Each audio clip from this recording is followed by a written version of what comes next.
Hey guys, my name's Justin Tippencaster. I've just woken up from a long nap. I've been at work all day, I'm super tired, and I think I'm just going to chill out today and watch a film. And I think it's going to be the classic Wizard of Oz. If you guys are looking for something to listen to later, when I check out this interview with Richard Burch, president of Oz Central and the Oz theme park, which may or may not be happening in New York, from back in 2006. Conducted by Aaron Pacentine. Hi everyone, this is Aaron Pacentine. We are honored to have with us today Richard Burch, who is the president of the organization Oz Central. Currently, Oz Central is representing Elaine Horne, the national Judy Garland impersonator as Dorothy, who is located in Southern California. We are also able to have her on our website for the very first internet audio interview she has ever given. We hope you enjoy hearing this interview that we have today with Richard Burch, president of Oz Central. Thanks again, and we hope you enjoy the interview. This is Aaron Pacentine. Good morning, Richard. Good morning, Aaron. How are you? Good. Good. Well, I'm very pleased to have you on with my website, videosforfamily.com today.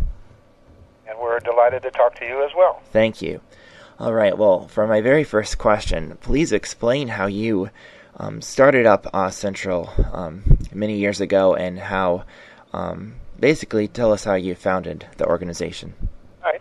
Well, I spent most of my career in the corporate world and eventually decided to go out on my own and start a company. And through the course of getting involved in business and developing product and merchandise, met one of the family members of the Baum Trust, and through a period of time got involved in merchandising and developed a program to sell merchandise based on the endorsement of the Baum Trust. And from there, we moved into a couple of other areas. We were watching for activities that other people were working on in movie-related materials and theme park. There was a group in Kansas that had attempted to put a theme park together that ultimately failed. And when that happened, the attorney for the Baum Trust contacted me and wanted to know if we would be interested in taking the theme park project on. And again, after a period of investigation and getting our lawyers involved, we decided that it was something that we would really like to see happen. It was an important element in really bringing Oz forward and changing the general perception of the public that Oz is a 1939 movie to more of Oz as a brand. And that's been kind of our goal in moving forward. Yes, I think that's very important. And I would like to make it clear, and I know that you can speak on this as well, that I guess not necessarily Warner Brothers per se, but Turner Entertainment Company along, as a subsidiary with them, was going to make a Wizard of Oz amusement park, and they put up a very elaborate color press book on it, and some of the pictures actually from that press book were put in the Baum Bugle in 1989 for one of their editions for the 50th anniversary of the film. And I guess if you want to explain to everybody that although they made an elaborate press book and some big plans, and those fell through, that your plans for this park are much more involved and much more exciting than that will ever be. So please, I think that's a very correct statement, Aaron. Yes. And it's important to know that we had no affiliation, with that effort or any of the people that were involved. We decided that it was better to move in a different direction, totally independent, and work in a program that was more attuned to today's market. Just in a period of 10 years, right, the marketplace has changed significantly, and with the advances in computer technology, what kids are interested in today, what's relevant to today's audience and today's youth has changed significantly. So our plans are really geared towards a future-looking theme park that would certainly be relevant to today's audience and utilize many of the advanced technologies that are currently available, and even in the future, as technology grows, our plans are to be able to accommodate those kinds of changes and grow with technology. That's right. It's amazing thing that you're doing, and I just am very personally supportive of all of this, and I think it's going to be an amazing park. And in an earlier conversation I did have with you, you had mentioned that combining Disney World and Busch Gardens, and I believe you said Universal Studios, that you put a few of those together and you get this wonderful magical Land of Oz park that you're putting together. So if you can, everyone knows Disney World in Orlando, Florida, and the popularity that a park like that has had. And I think for me personally, Disney is Disney, and when you think of The Wizard of Oz and something that you can do that could be better than that, I think that's almost unbelievable. But I know that your team and your wonderful company at Oz Central is very dedicated to bringing this, and is bringing this to light. So if you hopefully can explain at least maybe what you can mention publicly to everybody, maybe about some of the rides or maybe some of the exhibits that this park will have. Okay. Possibly. Well, your statement is pretty close. We compare, as you had stated, in size and scope. An example, Disney in Anaheim is about a 100-acre park.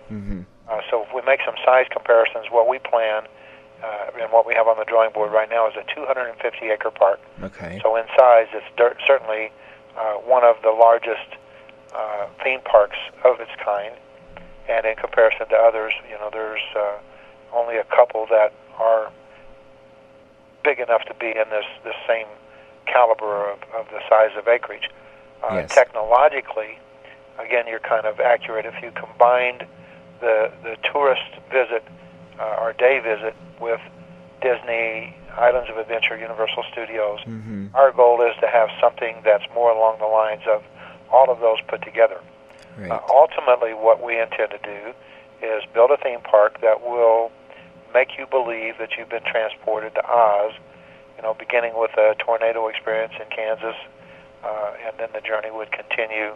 I can't tell you a lot about what we have planned. Yes. But, as we move forward and we do additional interviews, I think that we could start to divulge some of the pieces and give people a reason to kind of keep up with your activities and our activities, and make this kind of exciting to discuss as we go along piece by piece. Yes. But it is simply our goal to create a world that would be Oz in most people's eyes, and to create a theme park experience that would make them believe that they have been transported to Oz. Yes, I think that can be done very well with what you are planning to do, and I think that's great. And of course, I know in the future we'll have you on here again, and you can probably explain in further detail more as you're allowed to share more things. Yeah, we'd love to do that. Yes, good.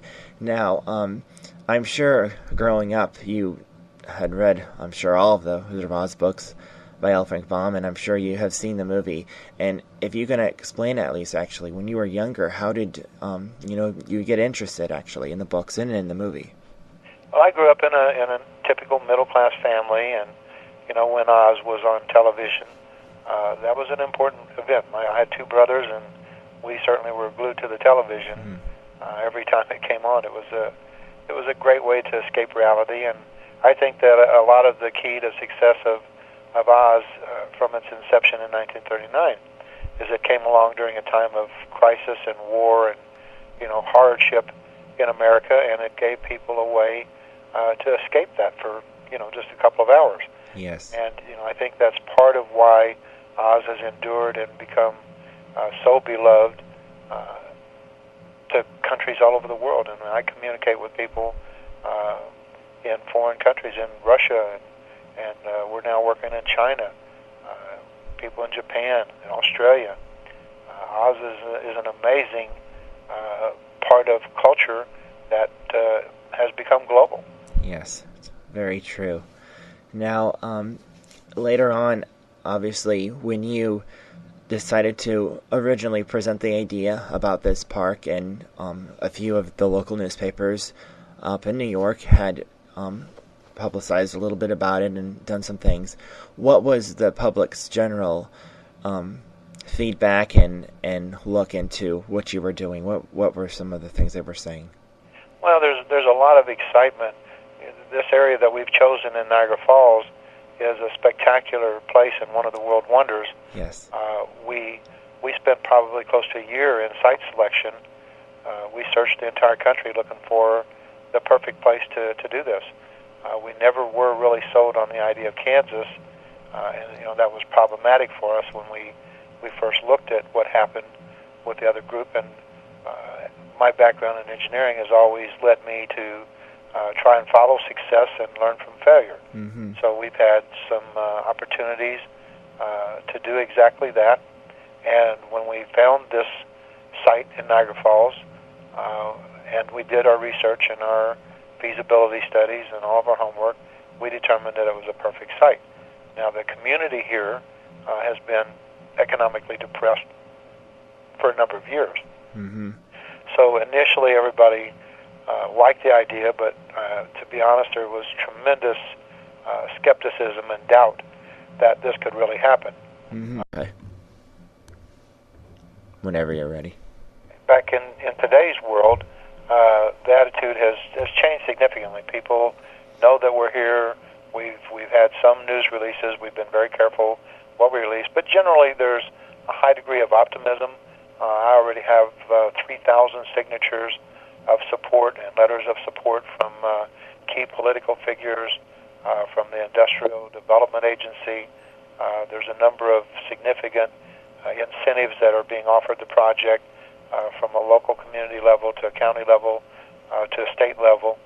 So as these pieces of the puzzle come forward and people are informed, there's a lot of excitement up here right now. Yes, that's exciting. I know that, honestly, when I read about what you were doing and everything, I wanted to be very much involved, and then I guess for a little while there wasn't much said on it, and I know that you guys were working as hard as you could to bring something out, and then now recently you have made some statements and some things put out regarding this park, and you're actually going to be having a meeting, I believe, with some very important people and with the state of New York on April 1st. So I know that has been kind of mentioned already before publicly, so if you can mention a little bit about maybe just a couple of the things that meeting might cover. In the state of New York, there are some very stringent requirements for any project, but a project of this magnitude is required to go through the seeker process. That's SEQR. That stands for State Environmental Quality Review. Mm-hmm. And that they've actually told us in advance to expect that process to take between 1 and 2 years. Mm. So we've been working very aggressively. We've hired 2 teams of engineers that are very well renowned.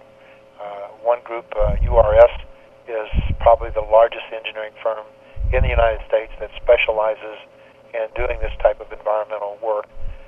We have another local group, Pentad Engineering, that has been working with us, and multiple other firms that do specialized work such as traffic study, archaeological study, survey, wetland delineation.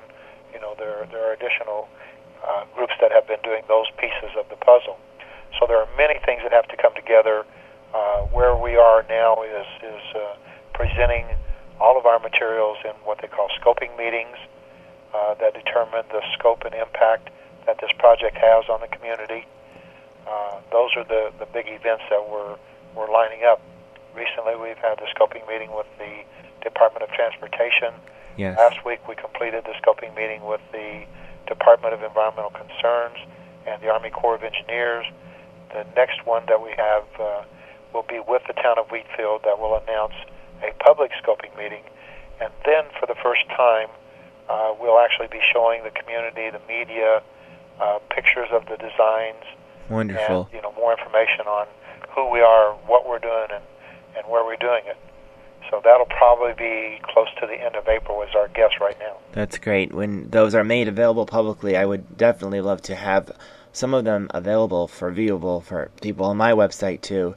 I will be putting up a little website actually later on, actually a little bit about your park, and really encourage people to stay focused and keep track and on things with your website so they can be involved to find out what's going on with this. So at that point, yes. That would be important to us. Yes. We need to get the word out. That's right. There's a time to be quiet, and there's a time to promote. So we're approaching the time where we want to promote what we're doing, want to make people aware of it, and build excitement and encourage people to come to our website, the Oz-Central, also to come to your website, and other places that they will be able to find current information, right, and kind of keep track of us. We have a number of exciting things that we want to do on the internet, and as we move forward, we'll discuss some of those ideas and concepts and implementation dates, and that's great. Keep people posted. That's good. It's very important, and the internet as well as the media in general is a very good way to publicize things like this and on the news. And I know that many people are, I'm sure I know they're just waiting for you to unveil as more approaches with this park. We're very anxious to make it to the next step. And yes, I'm sure. That's going to be a lot of fun. Yes. Now, I know that, I don't know who it was, but some other people, I don't know if it was the news media, they interviewed you a few months ago, and you mentioned to them that you saw, hopefully, if everything went as planned, that this park would officially open, I believe, on July 4th in 2009. Is that correct? That's the target date. Okay. It's still contingent on getting some of these things done, but basically we've estimated that this will be about a 3.5-year construction project. Mm-hmm. It'll create 10,000 construction jobs. So it's one of the things that's important to the state of New York and Western New York in general. Yes. The incentives that are generally offered any project are primarily associated with jobs that can be created. And one of the things that we are very happy about are the number of jobs that we'll create, both through the construction phase once we open, and as far as all of the other suppliers that will be necessary on a daily basis in restaurants and hotels. So there's a spillover factor that becomes very significant. Yes. That's a part of the puzzle as well. Yes, and I think that's very interesting. Now, I know, obviously, when this park will be opened, that the traffic will be immensely increased up there, and especially with Niagara Falls, and I'm sure that you see there will be a big increase of traffic with Niagara Falls as well, don't you think, once this is opened? Traffic is a big issue, and that's why we've got a separate study going on just as it relates to traffic. We are blessed that there's a major artery called the LaSalle Expressway that comes from Niagara Falls into this area. We're also 4 minutes from the Niagara Falls Airport, which has the third largest runway in the United States, and we're also right on the path of Amtrak. Comes past the side of the theme park property 4 times a day. That's great. That's good. So when people come to your park and they rather take the train than fly, they can take the train and get off and get closer to your park. So that's good for those people that want to take the train. But the traffic is something we take serious. In fact, we've anticipated a lot of drive-in traffic, and the parking lot area adjoining the 250-acre park is almost 100 acres of just parking. Wow. Amazing. It's very good that you take everything into consideration, and I know you need to take it all into consideration when you're planning something like this. And I know, obviously everybody knows, that The Wizard of Oz, in general, the book was considered to be America's first original fairy tale. And because of the success of that book and the books that followed in the movie, I know that this will generate much interest by the public. I know it will generate much money coming in to your company as well, and I am just so excited to know that this will be going on. So I do wish you God's blessings on all you're doing with this so very much in the future with this. Well, we appreciate that, Aaron, and yes. It's certainly delightful that we have youth such as you that are still Oz fans, and we know that the next 100 years will be secured, and we'll be bringing a whole new generation of fans into Oz and generations after that. But it's particularly exciting for me to hear from you and know that Thank you. that youth of today are interested in the virtues of Oz, and I think Oz teaches some great lessons in honesty and friendship and loyalty and trust and even cleanliness. That's right. These are, I believe, to be important elements and messages that we need to convey in addressing today's youth in general. That's right. Now, I know that you are a Christian and you believe very strongly in Christian heritage and bringing out Christian truths and the things that you do. And I would like you to mention something. We'll just mention something about that as well. And I know that you have worked with several churches as well. So please explain about that. Okay, you're absolutely correct. I think that part of what we've discussed today and why we believe in Oz and the virtues of Oz is it's important to our Christian values. Become very well involved now with a number of ministries in the Niagara Falls area, and on a daily basis we have pastors from 14 different congregations praying for our project, and I truly believe that this is a God-blessed project. That's great. So those are important values and part of the message that we want to convey to today's younger generation. That's wonderful. I so strongly believe the importance to that because I'm a Christian, and the goal that I have for my site is family entertainment, and I believe that the Wizard of Oz was the first start of good family entertainment in general in 1939 and so on, and that's why my site has such a large portion that's dedicated and has people like you and John Fricke and Elaine Horn, who I'm now going to mention as well next. So Elaine Horn is officially represented by your company, Oz Central, and has been for several years now, and I am very happy to see that. I'm glad that there is some places that are putting information on her on the internet, and I did have the honor of giving her first interview on the internet that was audio just last fall, actually, a month about after the re-release of the movie, and she shared about her work and things going and some great things. That's would be good for everyone to hear about that. But if you can please tell everyone about how you first met Elaine and maybe a little bit how it led up to you representing her. I think that part of the interest that I have in both you and Elaine are your youthfulness and your passion for Oz. That's important to us for many reasons, but it's personally delightful to me. And when Elaine first came to us, she heard about some of our activities, and we've continued to stay in touch. I really can't tell you that Elaine is just a delight to talk to and to work with. Her enthusiasm and her passion for Oz and her likeness to Judy Garland is amazing. Yes. So she's one of the key people that, as we move forward, we intend to use in special events, and as we get things up and running, she may be more involved with us. That's going to be her choice. But again, I think that the youth today, and particularly your effort and Elaine's, we certainly endorse what you're doing. Thank you. And wish you the best of luck. Want to encourage you, support you the best we can. Yes, thank you. I so much agree with it and what her standard is as well. And in fact, I don't know, hopefully you heard the interview I had with her. Maybe if not, you'll hear it soon. But one statement that will live with me for the rest of my life, and I know it is the statement that she made when she does the work that she does. She said that she wants to remain humble, open, pure, and teachable.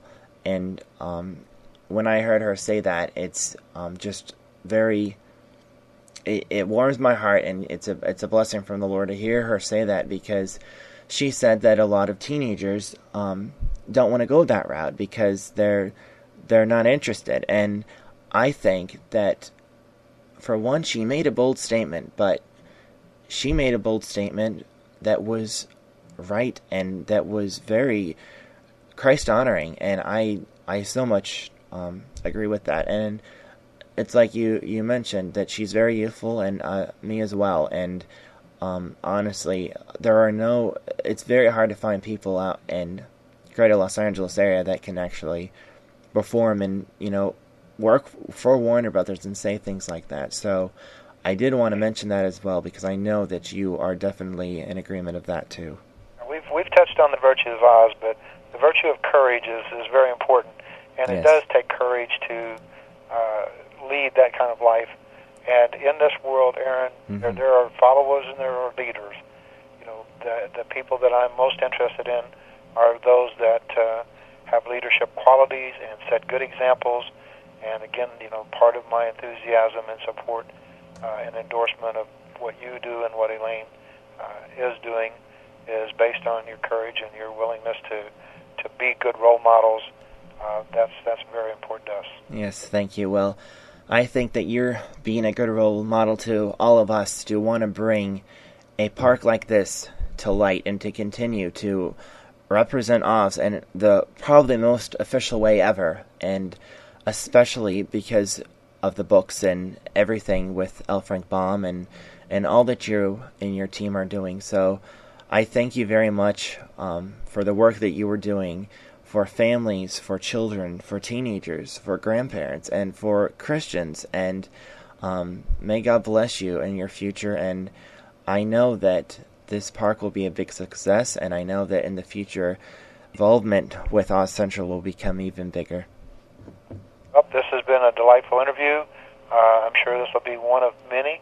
And, for those people that come to your website and listen to your interviews and work with you, this is a blessed community of people, and I think we will all share in some amazing future experiences. Yes, I think so too. Thank you very much. You're welcome. All right, bye-bye.